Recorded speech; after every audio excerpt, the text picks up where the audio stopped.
दोस्तों, रिलायंस पावर की बात करें तो स्टॉक के अंदर आज पॉजिटिव माहौल बना हुआ है और रिलायंस इंफ्रा में भी तेजी देखने को मिल रही है।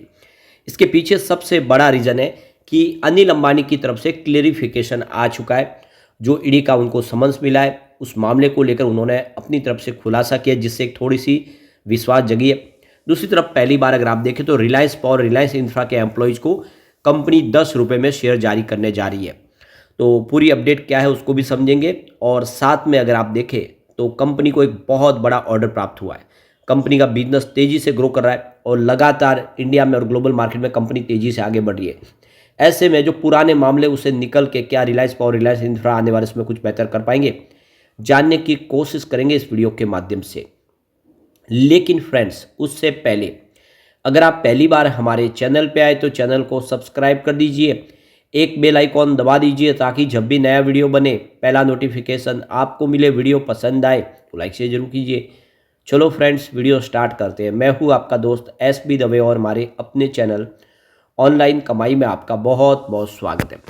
सबसे पहले रिलायंस पावर के कारोबार की बात करें तो 41.5 पर इस समय स्टॉक आपको ट्रेड करता हुआ दिखाई देगा, जहाँ पे 0.78% की तेजी है, जबकि बाजार में इस समय गिरावट का माहौल है। तो क्लोजिंग देख सकते हो कल 41.26 के आसपास थी। आज ये देख सकते हो कि शुरुआत कमजोरी के साथ हुई थी, गिरावट के साथ 41 का लो भी बना, लेकिन निचले लेवल से खरीदारी देखने को मिली, जिसकी वजह से 41.63 का हाई भी बना। तो आप समझ सकते हो कि थोड़ा सा इस समय टेंशन लोगों को अभी भी है।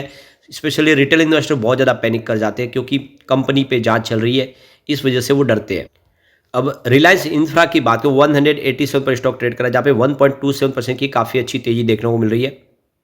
गौर करने वाली बात है कि यहाँ पर भी शुरुआत जो है वो कमज़ोर हुई थी 183 पर, जबकि क्लोजिंग कल 184 के ऊपर थी और उसके बाद 179 का लो भी बना, लेकिन निचले लेवल से जो उसने काफ़ी अच्छी खरीदारी दिखाई 187 तक स्टॉक चला गया, यानी निचले लेवल से अच्छी रिकवरी देखने को मिली। तो सुबह सुबह जो 2.38% की गिरावट रिलायंस इंफ्रा में हुई, उसके पीछे वजह है कि इस समय जो सेबी ने यहाँ पे स्टॉक को देख सकते हो कि GSM लिस्ट में शामिल किया है और इस समय आप देखें तो IRP स्टेज 0 के अंदर इस स्टॉक को रखा गया है। तो इसके पीछे वजह की जो इस समय जो इंसॉल्वेंसी और बैंकरप्सी कोड के तहत यहाँ पे जो कार्रवाई का जो प्रोसेस चल रहा है पूरा, उसके तहत यहाँ पे ये रिलायंस पावर और रिलायंस इंफ्रा को लेकर यहाँ पे इन्होंने उसको GSM में रखा है, थोड़ा सा उसके ऊपर नज़र रखने के लिए, क्योंकि आप देखें तो मामले बहुत सारे इस समय क्रिटिकल बने हुए रिलायंस इंफ्रा और रिलायंस पावर को लेकर।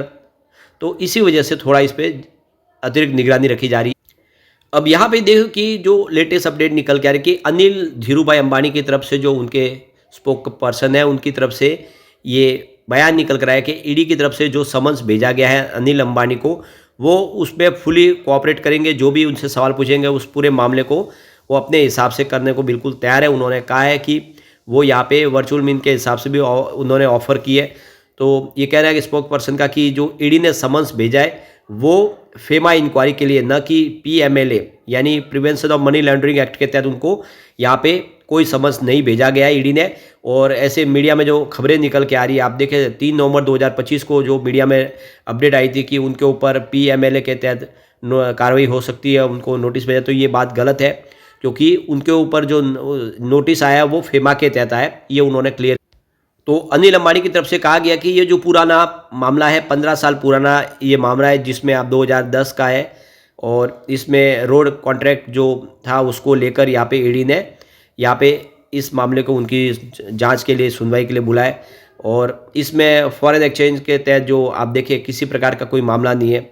ये जो इस समय पूरा मामला है वो प्योरली डोमेस्टिक जो कॉन्ट्रैक्ट है इन्हें इंडिया के अंदर, उससे संबंधित संबंध भेजा है, न कि कोई फॉरेन जो ट्रांजैक्शन के तहत यहाँ पे फेमा के तहत उनके ऊपर कार्रवाई की जा रही है। तो ये उन्होंने क्लियर कर दिया है कि जो मामला है 2010 का है, 15 साल पुराना मामला है, जिसके लिए ईडी ने समन किया है। तो ये देख सकते हो कि जयपुर रोड कॉन्ट्रैक्ट का ये पूरा मामला है और यहाँ पे उनका ये भी कहना है कि अनिल अंबानी यहाँ पे देख सकते हो कि नॉन एग्जीक्यूटिव डायरेक्टर के तौर पे थे 2007 से लेकर 2022 के मार्च तक। और उसके बाद में उन्होंने, आप देख सकते हो कि यहाँ पे किसी प्रकार का अलग से उनका यहाँ पे कामकाज नहीं है। वो डे टू डे के जो ऑपरेशन में उनका कोई इन्वॉल्वमेंट नहीं था, क्योंकि एक नॉन एग्जीक्यूटिव डायरेक्टर के तौर पे सिर्फ वो अपनी सेवा दे रहे थे और इस समय वो कंपनी के बोर्ड में भी नहीं है, उनका कोई भी यहाँ पे रोल नहीं है। इसीलिए इन कंपनियों को उससे कोई संबंध नहीं है पुराने। तो क्लियर कर दिया कि 2010 का जो ईपीसी कॉन्ट्रैक्ट था, कंस्ट्रक्शन जो करना था यहाँ पे जयपुर रिंगस हाईवेज को, तो ये टोल रोड के लिए इनको जो इनके ऊपर कंप्लेन हुई 2021 में नेशनल हाईवे अथॉरिटी की तरफ से, उसको लेकर ईडी जांच कर रही है और इसीलिए किसी भी प्रकार का इसमें चिंता की बात नहीं है।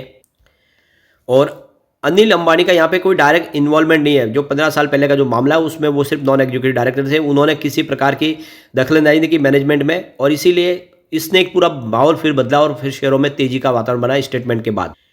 एक और जो अच्छी गुड न्यूज निकल के आ रही है, रिलायंस पावर और रिलायंस इंफ्रा के जो एम्प्लॉयज है वो अब 10 रुपये में कंपनी के शेयर खरीद सकते हैं। कंपनी की तरफ से उनको ये एक ESOP स्कीम के तहत इनको ऑफर दिया जा रहा है। तो करीब कंपनी के जो 2500 एम्प्लॉयज है उनको ये मौका मिला है कि वो कंपनी के शेयर खरीद सकते हैं, वो भी मात्र 10 रुपये में फेस वैल्यू के हिसाब से।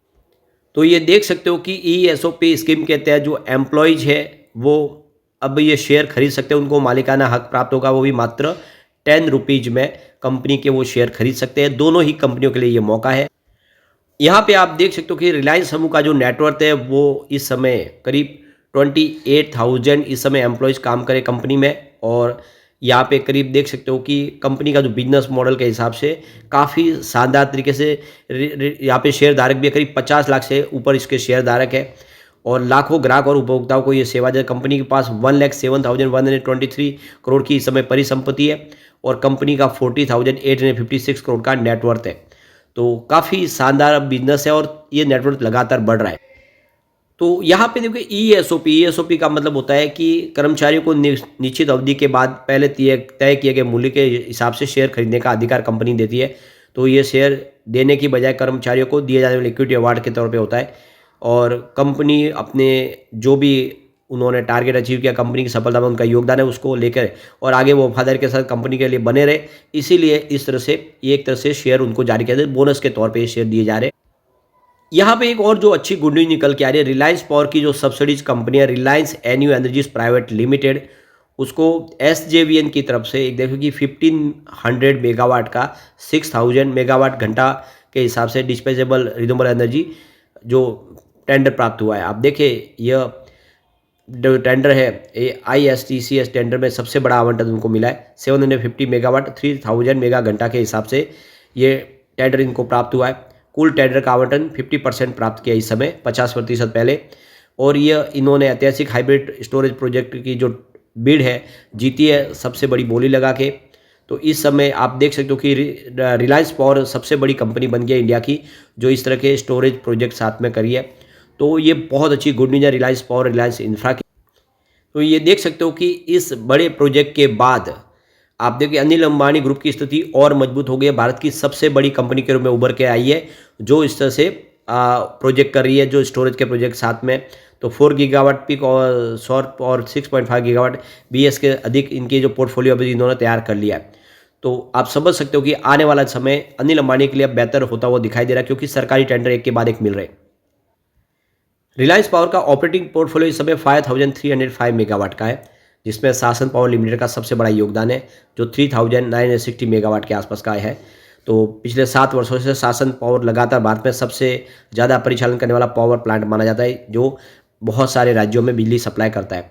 तो बहुत अच्छी गुड न्यूज है और इशारा करिए कि आने वाले में रिलायंस पावर बेहतर कर सकता है।